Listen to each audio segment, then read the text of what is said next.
Di video kali ini kita akan membahas mengenai OOP dalam C++. OOP disebut juga dengan Object Oriented Programming.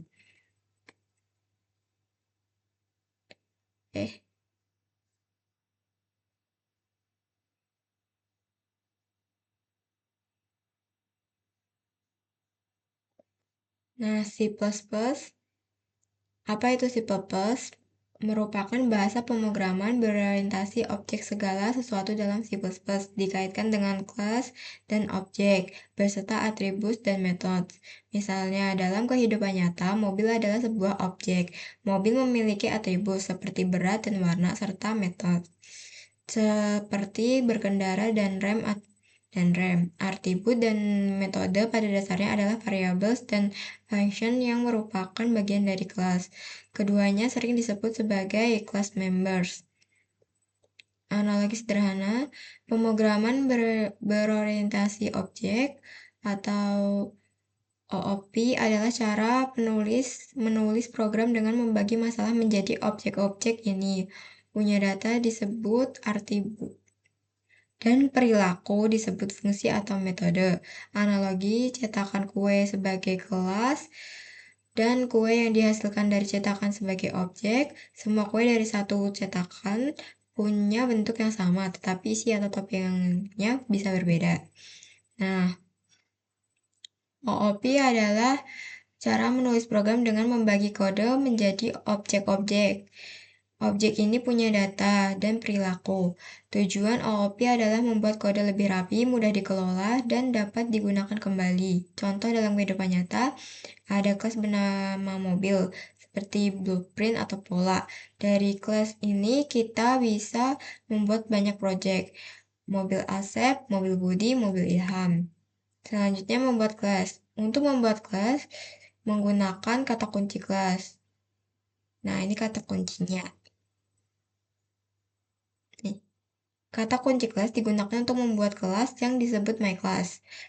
Kata kunci publik adalah penentu akses, yang menentukan bahwa anggota kelas dapat diakses dari luar. Di dalam kelas, terdapat variabel integer myname dan variabel string myString. Ketika variabel dideklarasikan dalam kelas, variabel tersebut disebut atribut. Akhiri definisi kelas dengan titik koma. Selanjutnya proses.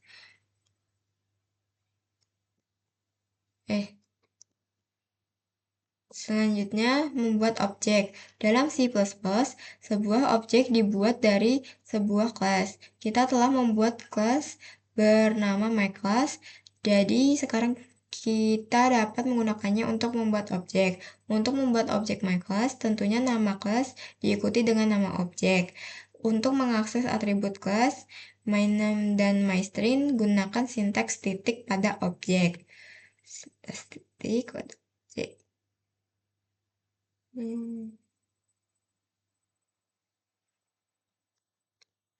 Selanjutnya, beberapa objek. Kita dapat membuat beberapa objek dari satu kelas. Ini dia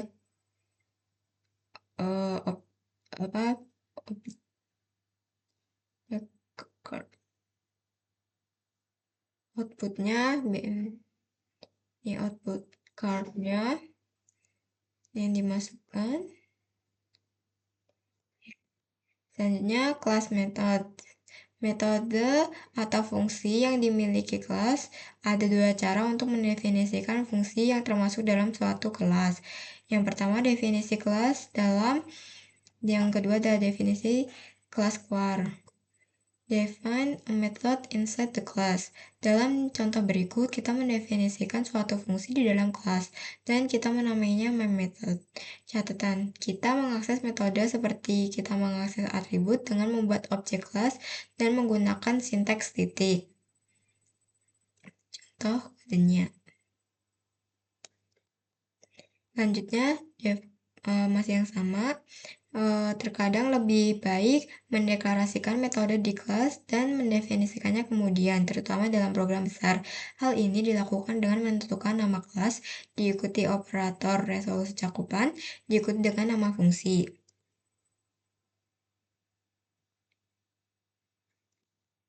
Selanjutnya, parameter. Kita juga bisa meneruskan nilai ke metode seperti fungsi biasa.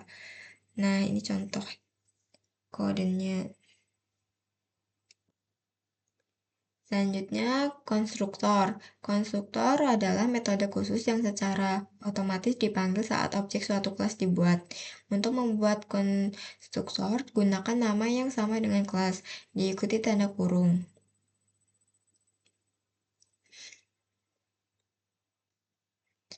Aturan konstruktor memiliki nama yang sama dengan kelas, tidak memiliki tipe pengembalian, biasanya diumumkan ke publik secara otomatis, dipanggil saat suatu objek dimulai. Selanjutnya, inheritance atau pewarisan. Memungkinkan satu kelas untuk menggunakan kembali atribut dengan metode dari kelas lain. Ini membantu dalam menulis kode yang lebih bersih dan efisien dengan menghindari duplikasi jenis konsep inheritance atau pewarisan.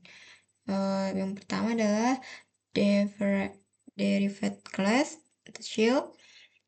Nah, ini merupakan kelas yang mewarisi dari kelas lain. Yang selanjutnya ada base class, parents. Ini merupakan kelas yang diwarisi. Untuk mewarisi dari suatu kelas harus menggunakan simbol *2.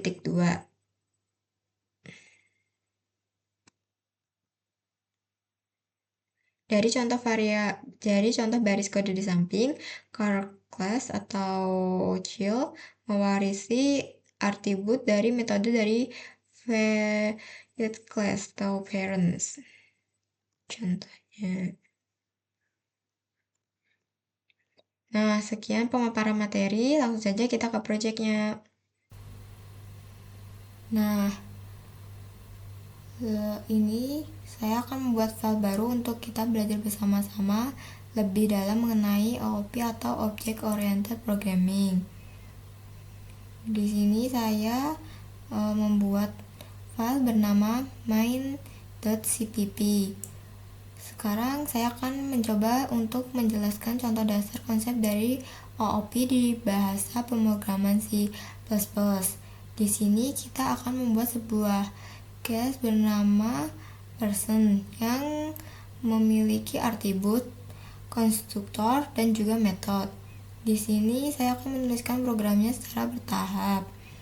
Nah, di sini saya pertama-tama mengincludekan library bernama isname untuk operasi input-output dan juga library string karena kita akan menggunakan tipe data string. Lalu di sini juga saya menggunakan using namespace std supaya penulisan kodenya lebih sederhana. Selanjutnya di sini saya membuat kelas bernama person. Di sini di dalam kelas ini saya menggunakan akses publik supaya atribut ini bisa diakses dari luar. Lalu saya membuat dua atribut bernama name bertipe string dan juga age bertipe integer. Sekarang saya menambahkan konstruktor. Konstruktor ini akan dijalankan secara otomatis saat objek telah dibuat seperti penjelasan pada materi sebelumnya. Konstruktor di sini menerima dua parameter yaitu n dan juga a. Kemudian dia akan menyimpannya ke atribut bernama name dan juga age. Begitu. Kemudian di sini saya membuat metode bernama introduce yang dimana metode ini akan mencetak perkenalan, kemudian nilai name dan juga age yang dimiliki oleh objek itu sendiri. Di dalam fungsi m di sini saya membuat objek bernama p dari kelas person itu sendiri. Nah, saya memberikan nilai nama r dan umur 20 langsung melalui konstruktor yang telah kita buat tadi. Kemudian saya memanggil metode introduce untuk menampilkan perkenalan. Selain itu, saya menampilkan nilai atribut name dan age secara langsung. Nah, terakhir jangan lupa program ditutup dengan return 0. Begitu. Nah, di sini saya akan tampilkan kembali seluruh kode yang telah kita buat. Selanjutnya kesimpulannya adalah di sini kelas itu sebagai blueprint yang dimana kelas person yang telah kita buat di sini itu ada template yang berisikan atribut yaitu name dan age. Nah, kemudian ada konstruktor yaitu menginisialisasikan si objek yang telah kita buat. Kemudian terdapat juga template method yaitu di sini saya menamai introduce untuk melakukan aksi. Di sini kelas tidak menghasilkan output ataupun sampai dibuat objeknya. Kemudian untuk poin yang kedua adalah mengenai atribut ataupun properties. Nah, di sini atribut itu menyimpan data milik objek yang telah kita buat tadi. Setiap objek dari kelas person itu akan memiliki name dan juga masing-masing. Contohnya di sini kan saya memanggil person P, Sania 18 yang dimana objek P di sini memiliki nama yaitu nama saya sendiri. Untuk poin ketiga mengenai konstruktor, konstruktor itu adalah fungsi khusus yang dimana memiliki nama yang sama dengan nama kelas. Nah, konstruktor juga dipanggil otomatis saat objek dibuat, kemudian konstruktor itu digunakan untuk memberi nilai awal pada atribut. Dalam program di sini, konstruktor itu menerima parameter yaitu stringer. Kemudian untuk poin yang keempat mengenai metode ataupun fungsi di dalam kelas. Nah, di sini kita memiliki kelas ataupun metode bernama introduce yang dimana metode ini menggunakan atribut objek untuk mencetak informasi. Untuk yang kelima adalah mengenai objek. Objek ini dibuat di fungsi main yaitu dengan cara memanggil metodenya yaitu p.introduce tutup kurung. Kemudian kita dapat mengakses atribut dengan memanggil p.name dan juga p. Nah, intinya itu kelas itu adalah struktur yang mendefinisikan data dan fungsinya. Kalau objek itu dia nyata dari sebuah kelas yang telah kita buat. Kalau atribut itu adalah data milik si objek itu sendiri. Untuk konstruktor itu adalah metode kita untuk menginisialisasikan objek saat dibuat. Dan yang terakhir metode ataupun kita katakan fungsi sebagai perilaku ataupun aksi yang dapat dilakukan oleh objek. Begitu untuk implementasi atau proses pengkodean dalam membuat OOP di bahasa pemrograman C++. Di sini saya gambarkan dulu. Di sini tidak terdapat error dan output terdapat error sih sebenarnya, dan outputnya di sini adalah hello, my name is Sania dan I am all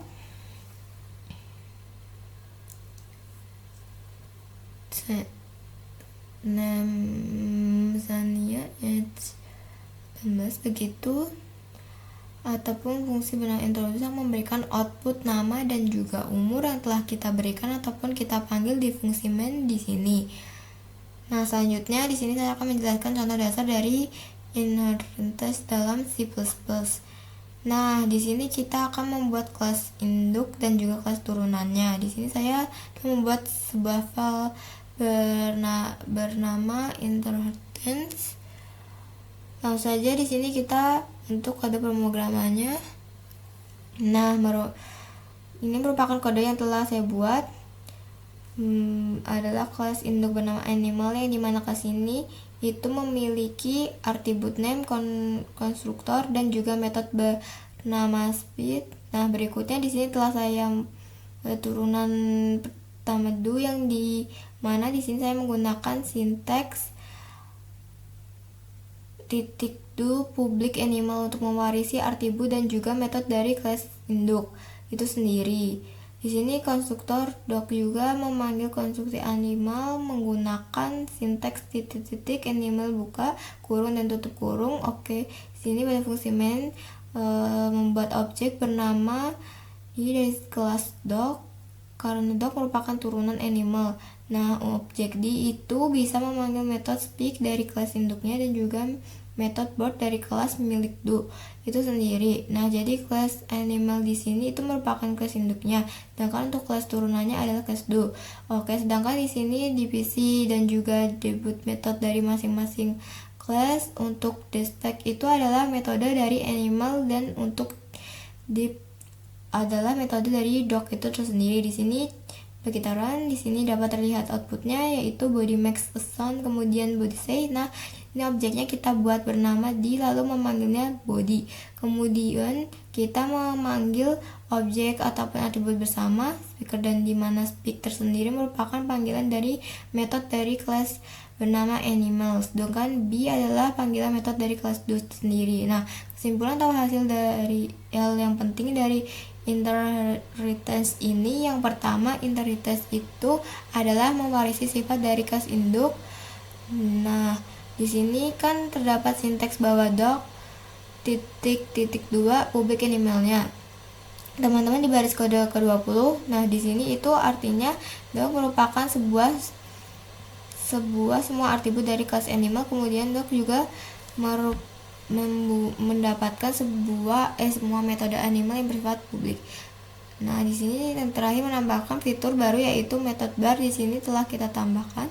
Nah, di sini juga dilihat bahwa the docstrine and animal yang dimana di sini tuh konstruktor turunan memanggil konstruktornya dari induknya itu. Nah, itu wajib dituliskan untuk pemanggilan konstruktor turunan dari konstruktor induk jika kelas induknya itu punya konstruktor.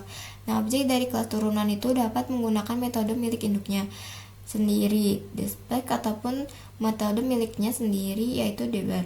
Nah, begitu untuk pembahasan mengenai inheritance.